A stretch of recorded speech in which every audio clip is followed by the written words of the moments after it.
عملت ايه else. لو انت بقى بره عن الثلاث دول دول تمام، فاقول له برنت ايه، برنت نوت، اقول له نوت ديسكاونت مثلا، مالكش ديسكاونت تمام، مالكش ديسكاونت. ده لو انت ايه، لو انت خارج الثلاث دول دول، خارج الايجيبت، الكي اس اي، اليو اس اي. كود وذا سم، من الصفر نبدأ نوصل للأحلام. يا سلام، لابتوب مفتوح قلبك مليان. السلام عليكم ورحمة الله وبركاته. عاملين ايه يا شباب؟ يا رب تكونوا بخير دايما ان شاء الله. تكملة لدروس الجزء الاول من كورس بايثون، هناخد مع بعض النهارده الاف ستيتمنت. طب ايه هي الاف ستيتمنت؟ لو انت فاكر وترجع بالذاكرة، كنا خدناه في الانجليزي اللي هي الاف اذ او لو. معنى الاف هنا هي اذ او لو، يعني لو الشرط ده اتحقق هتنفذ له كود معين. خلي بالك لو انت في الدروس اللي قبل كده انا كنت بنفذ كود بكود او سطر بسطر، كان البرنامج ماشي معايا اللي هو هينفذ له كل حاجه بدون تفكير منه. لا، النهارده هنبدا نخلي بقى البرنامج بتاعنا يفكر. ازاي البرنامج بتاعنا يفكر وازاي ان هو يختار؟ خلينا نبدا على طول عشان ما نتاخرش في المحاضره دي. اول حاجه انا عندي السنتكس بتاعي. السنتكس بتاع الاف ستيتمنت عباره عن اف. الاف دي بديلها كونديشن، بديلها شرط، بقول لها لو الشرط ده اتحقق هتنفذي لي كود معين. طب لو ما اتحققش مش هتنفذيه. باختصار شديد لو الشرط اتحقق هتنفذ كود معين، لو الشرط ما اتحققش مش هتنفذ الكود ده. تمام. فاقول له اف، ده السنتكس بتاعه. بكتب اف وبكتب الكونديشن، ثم بعد كده بعمل الكولوم، بعمل اللي هما النقطتين اللي فوق بعض دول. تمام كويس قوي. وتحت بعمل ايه؟ بعمل اندنتيشن، مسافه. هو كده كده بيعملها لك. الاندنتيشن هي عباره عن 4 مسافات، اوعى تنساهم لان بيعمل لك ايرور عليهم، ونوع الايرور اللي بيطلع هو اندنتيشن ايرور. تمام. وبعد كده بنكتب الكود اللي هيتنفذ. ده الكود اللي هو executed ده الكود اللي هيتنفذ معانا. executed لو كان true، لو كان الشرط ده true. كويس. لو خدنا مثال كده وقلنا ان انا عندي متغير حطيت فيه القيمه 15 مثلا، عندي المتغير ايدج حطيت فيه قيمه 15 وعايزه اتشيك او اتحقق من الايدج ده. لو كان هقول له لو كان يبقى اذا هستخدم اف، اقول له لو كان الايدج اكبر من ال10. لو كان اكبر من 10 هتنفذ لي الكود ده. اللي هو ايه الكود ده؟ هقول له مثلا هتنفذ لي ويلكم مثلا. تمام. لو كده رنينا للكود ده هتلاقي طلع لك كلمه ويلكم. طب ليه طلع لي كلمه ويلكم؟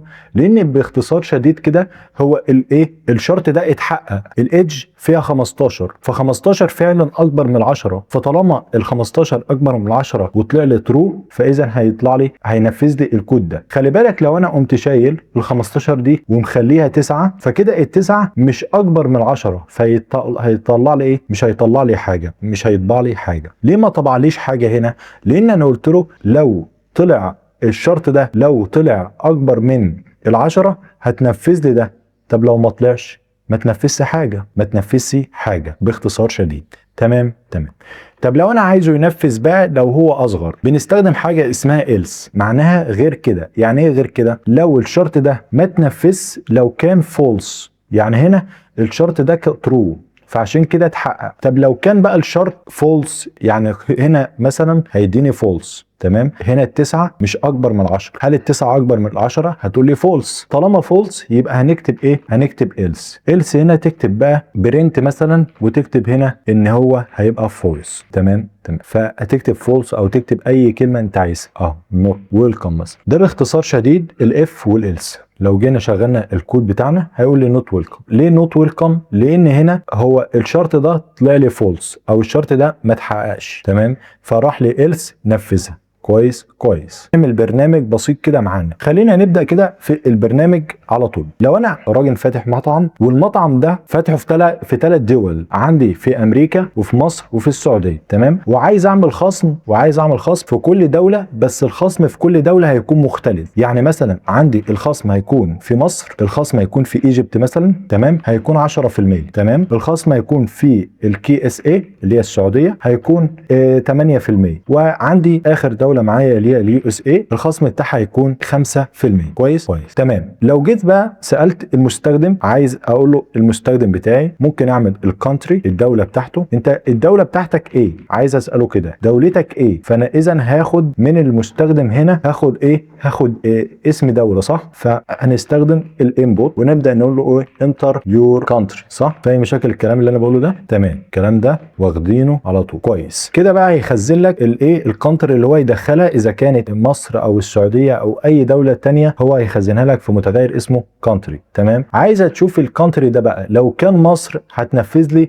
الديسكاونت اللي هو 10%، ولو كان السعوديه هتنفذ لي الديسكاونت اللي هو 8%، ولو كان الولايات المتحده هتنفذ لي 5 ديسكاونت 5%. تعالى كده نشوف الفكره ماشيه ازاي. هنعمل اف طالما هنعمل ايه شرط. تمام. هقول له اف الكونتري بتاعي، لو الكونتري بتاعي ايكوال معناه ايكوال اللي هي ايه، لو انت فاكر دروس الكومبريشن اوبريتور اما خدنا ايكوال معناها هل يساوي، هل الكونتري دي بتساوي الترنج ده اللي هو ايجيبت. تمام. حطينا، اوعى تنسى الاثنين نقطتين اللي فوق بعض، واوعى تنسى الاندنتيشن بتاع الاف. تمام. 4 مسافات. كويس.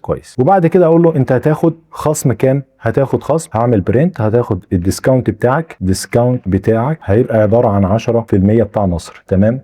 نفس الكلام هعمله في السعوديه، ولكن هستخدم حاجه اسمها الف. طب ليه استخدمنا الف هنا؟ الف ديت اختصار للالس واف مع بعض، ودي بتقبل كونديشن عادي خالص، بتاخد كونديشن نفس السنتكس بتاعها هو نفس مين، نفس الاف، بتاخد كونديشن وبتاخد الكولون وبتنزل على طول تنفذ الكود لو هو ترو. فالالف هي نفس الاف ايه في السنتكس بتاعها. فاقول كونتري. تمام. هقول له الكونتري بتاعتي ايكوال هل هي بتساوي الكي اس اي مثلا، كي اس اي. تمام. لو هي بتساوي الكي اس اي هنعمل ايه، اطبع لي الديسكاونت بتاعها. اقول له الديسكاونت بتاعها بكام، ب 8%.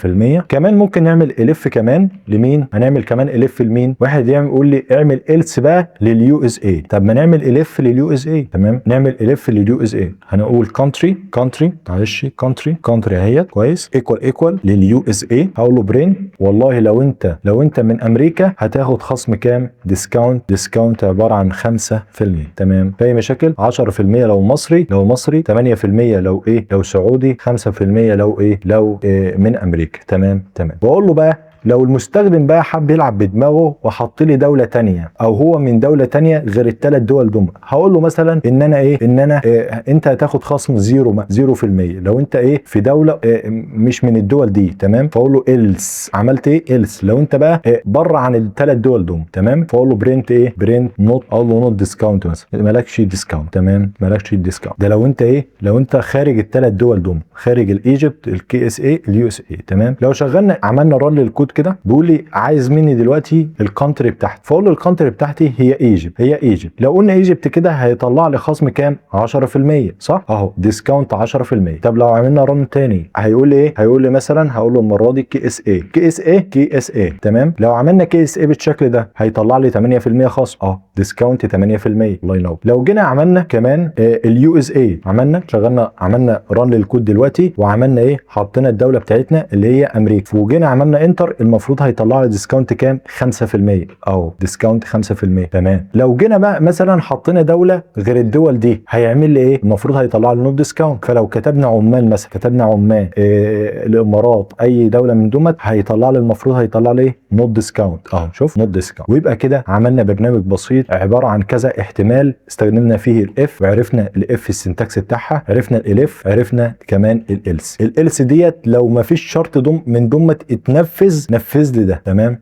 الالف ده شرط زي الاف بالظبط، بتنفذ ايه لو في بدايل بتنفذها. تمام. وكده فهمنا الاف والالف وكمان الالس. اشوفكم على خير المحاضره الجايه، والسلام عليكم ورحمه الله وبركاته.